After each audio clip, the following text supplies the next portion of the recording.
Hi everyone, this is Ivy Laksina from NextLed Chameleons. Siyempre, una ko pong tinignan is yung sistema. Kasi dahil nga po nandito si Coach Taka and nung NU pa po kasi kami is more on Japanese style kami. Kaya parang sabi ko parang mas maganda bumalik dun sa sistemang yun kasi naging successful po yun nung nasa NU kami. Siyempre, at first day talaga, super hirap siya para sa akin kasi madaming adjustment, masakit pa yung legs ko, ganyan. Pero, sabi nga niya, nasa process daw, timing lang sa lahat ng mga gagawin. Kaya parang mas, nagustuhan ko kasi ginaguide niya ako.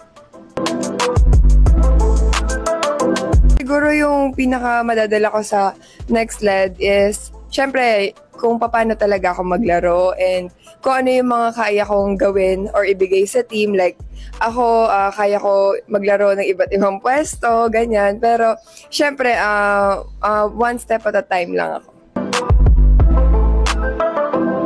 Siguro, dahil second year ko na ngayon sa pro, gusto ko na mas mag-improve ako pagdating sa lahat ng skills, pagdating sa volleyball, and mas maging mature ako pagdating sa court, magkaroon ako ng leadership, and alam ko, makukuha ko din yan dito sa NextLed. Ngayon, first day ko pa lang, medyo parang feeling ko hindi ako naiiba sa kanila kasi una-una dahil pare-pares naman kami ng age.